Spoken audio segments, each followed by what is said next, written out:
Hello and welcome back to the shop. I'm Mike and this is Bubba's Workbench. Well, this is the first video of 2019 and unfortunately it's going to be a do-over video. Normally I do not pay attention to the trolls in the comment section down below, but as that saying goes, someone calls you a duck once, hey, ignore it. Second time, you might think about it. Third time, you might be a duck. What are we talking about? The Harbor Freight corner clamp video I did quite a while ago. It's one of my earliest videos. Well, in that video, I spent over 6 minutes talking about the product, but I never showed how to use it. So that's what we're going to do today. I'm going to try to remedy and learn from my mistakes. And hopefully you will enjoy this video and get more information out of it than the first time. Stay tuned.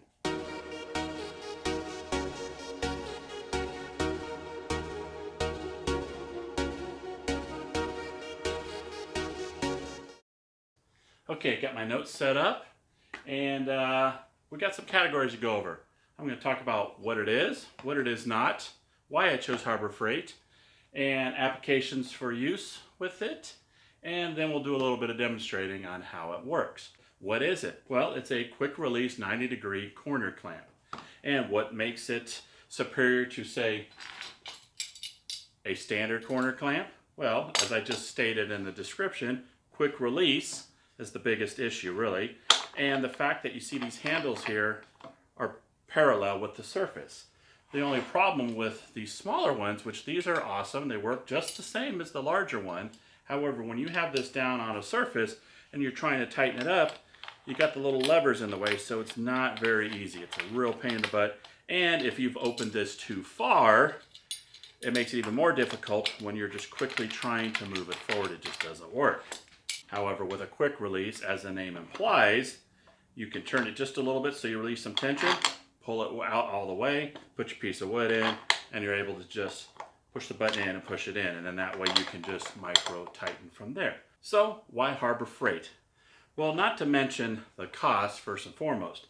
Now, one thing I like to make clear is that I'm not saying you should choose, say, Harbor Freight over anything else. However, I'm a big proponent of if the product is going to work just as good as the higher priced model, or at least comparable enough that it will last more than single use. I like to think of Harbor Freight as a single use outlet. You buy something, you use it that one time for whatever that special task was, and you could literally, quite literally, throw it away afterwards, not worry about it. Not saying that that's what you would want to do. That's all you really expect generally out of Harbor Freight is single use.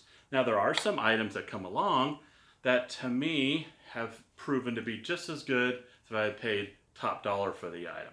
Now this is one of those clamps where I don't know that too many higher end companies make this exact model.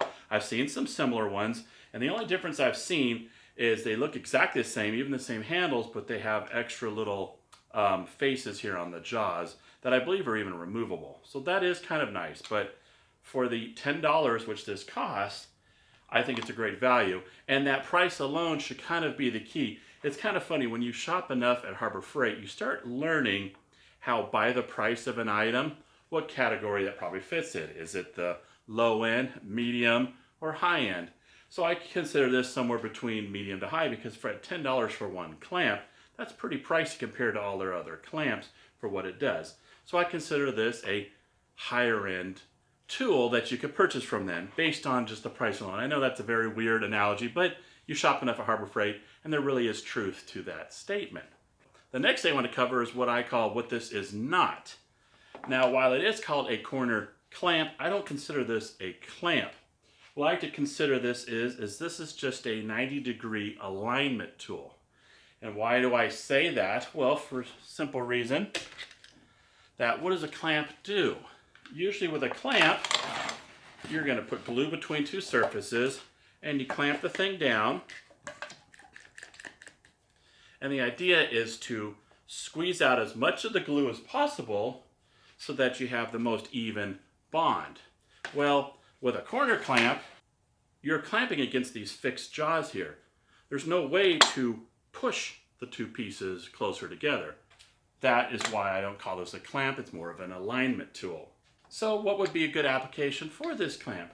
Well, pretty much any box, typically on a larger scale. I still go back to these little guys if I'm doing a smaller box because you don't really have a choice. because with these larger clamps, if you're trying to go around a corner and you have them side by side, they don't always fit. So this is great for, as I said, larger boxes, toy boxes, bookcases. Another application I like to use this for is the type of wood I'm using. I deal a lot with this construction grade lumber and a lot of pallet wood. Well, you can pretty much guarantee this particular wood, it's not going to be straight. Even if you're cut straight, the wood's going to probably have some warps and twists in there. And that's what I find these are a great tool for, is they help to force the squareness or the perpendicularness. I don't think that's a word. So they help you with the alignment that you can't do by hand. The moment everybody's been waiting for, let me show you how to use this clamp. And I've developed a couple little tips to help you have more success while using this clamp. And so let me bring it around here and you can get a better view. Okay, so now let me do a demonstration of a basic setup. Now as I go through this demonstration, I'll throw out some of my tips as I come across them. The first thing I want to suggest is that when you go to get these, get at least 4 to start. As I go through this demonstration, you'll see why you're going to want more than just say 2, even though we're just going to be putting 2 joints at a time. And typically once you put the screws in, you can remove the clamp. So we got these 2 boards here. We're going to do a standard butt joint. I've already kind of marked where I want to put these. First thing I do before I attempt to put these into the corner clamp is we're going to get some clamps and put them on the ends of the other board. Doesn't matter how you do it, just put them in the clamp. And what this is going to do is it's going to lift the back to be on the same plane as this. Because one problem I have found with using these clamps is if you just put one side in, what tends to happen is it tends to droop a little bit. And even a slight little bit can look like it's square here on the end, but it totally messes everything up. So the first step I always do is we need to support the back of the workpiece.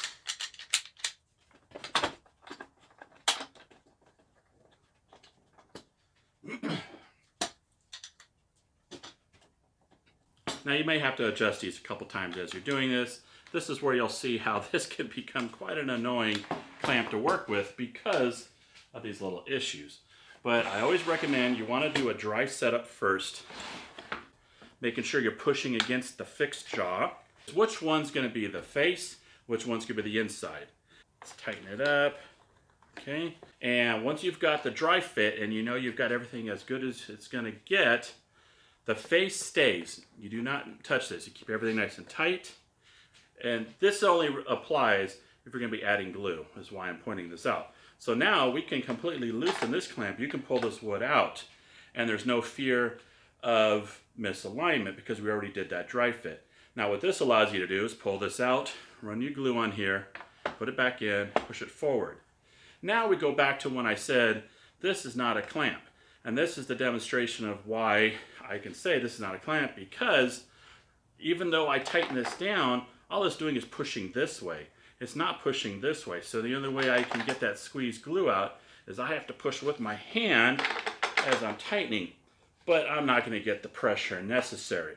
So my next tip would be, is now when we're going to join this, this only applies of course if we're doing screws.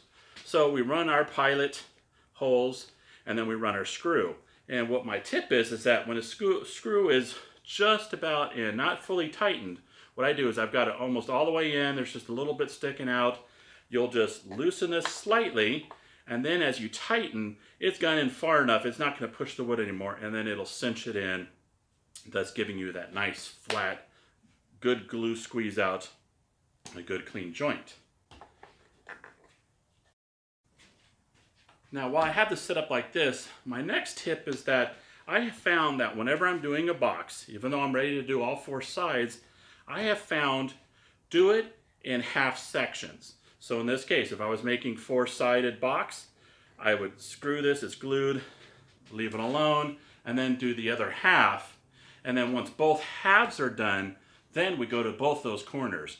Because what I've found is trying to do all 4 at once has caused problems.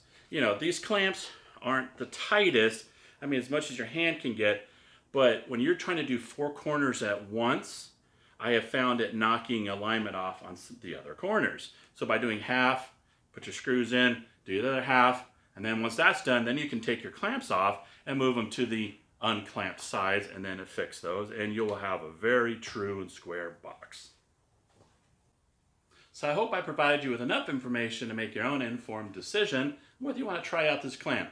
It is a pain in the butt to set up, I won't lie. But what I have found, like I said in the video, that it's essential for is it's a good support tool or alignment tool. It helps you with warped boards to force them straight. That may not always be considered the best practice to force straightness or twisting out of a board, but this helps you when the twisting is not so extreme. And another reason, as you see right here, it offers really good support. Not only is this good for clamping in a corner, but see how these boards are set up right now. Say you wanted to drill some dowel holes. Well, now you've got a good solid support to drill without worrying about this thing falling over. So I definitely would say this is the best value and a definite hit. Thank you for watching, and I'll see you next time. You take care.